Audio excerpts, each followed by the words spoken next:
ಮತ್ತೆ ನೆಕ್ಸ್ಟ್ ಮುಂದಿನ ತಂಡ ರಾಜಸ್ಥಾನ್ ರಾಯಲ್ಸು.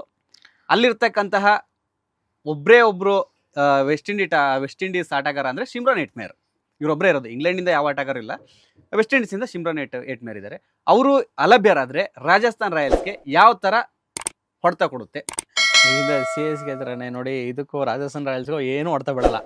ಯಾಕಂದ್ರೆ ಅವರು ಹೆಲ್ಮೆಟ್ ಆಗೋಗಿದ್ರೆ ಈಗ ಹೋಗ್ಲಿ ಏನಾದ್ರು ಯೂಸ್ ಇದೆಯಾ? ಇರೋದು ಒಬ್ರೆ. ಅಫ್ಕೋರ್ಸ್ ಅವ್ರಿಗೆ ಇವಾಗ ಬೆಂಚಲ್ಲಿ ಇರೋ ಯಾರಾದ್ರೂ ಇಂಪ್ಯಾಕ್ಟ್ ಪ್ಲೇಯರ್ನ ಕರ್ಕೊಂಡ್ ಬರ್ತಾರೆ, ಆಡಿಸ್ತಾರೆ.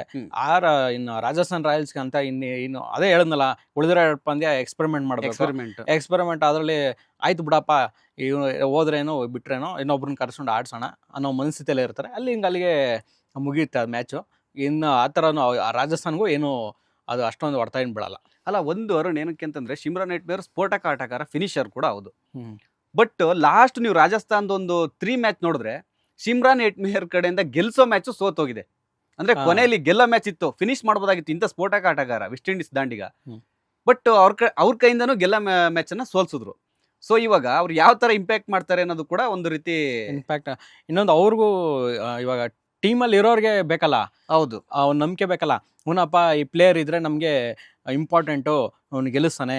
ಅದು ನೀವ್ ಹೇಳ್ದಂಗೆ ಅವನು ಗೆಲ್ಲೋ ಮ್ಯಾಚ್ನೇ ಕೈ ಚೆಲ್ಲಿದಾರೆ ಅಂದ್ಮೇಲೆ ಸೊ ಇವರು ಇಂಪ್ಯಾಕ್ಟ್ ಕೊಟ್ಟು ಸಿಂಗಲ್ ಹ್ಯಾಂಡಲ್ ಮ್ಯಾಚ್ ಖಂಡಿತ ಇವರಿಂದ ಏನು ಅಂತ ಇದೇನ್ ಬೀರಲ್ಲ. ಅಫ್ಕೋರ್ಸ್ ಇದ್ದಿದ್ರೆ ಖಂಡಿತ ಕೂರ್ಸ್ಬಿಡ್ಬೇಕಾರೆ ಬೇರೆ ಇಂಪ್ಯಾಕ್ಟ್ ಪ್ಲೇಯರ್ ಅಂತ ಕರ್ಸರ್. ಅಟ್ಲೀಸ್ಟ್ ಹೋಗ್ಲಿ ಒಂದು ಪ್ಲಾನ್, ಒಂದು ರೊಟೇಷನ್ ಮಾಡೋಣ ಅಂತ ಬೇಕಾದ್ರೆ ಮಾಡ್ತಾರೆ. ಬಿಟ್ರೆ ಅದ್ ಬಿಟ್ರೆ RRಗೂ ಯಾವುದೇ ರೀತಿ ಕಡೆಯಿಂದ ಏನೂ ಇಲ್ಲ. ಓಕೆ, ಅಷ್ಟೇ, ಅಲ್ಲಿಗೆ ಮುಗೀತು, ಖತಮ್ ಅಷ್ಟೇ. ಲೇಟೆಸ್ಟ್ ಹಾಗೂ ಇಂಟ್ರೆಸ್ಟಿಂಗ್ ಸುದ್ದಿಗಳಿಗಾಗಿ ಬಾಸ್ ಟಿವಿ ಕನ್ನಡ ಚಾನೆಲ್ನ ಸಬ್ಸ್ಕ್ರೈಬ್ ಮಾಡಿ. ಹಾಗೆಯೇ ಬೆಲ್ ಐಕಾನ್ ಪ್ರೆಸ್ ಮಾಡಿ.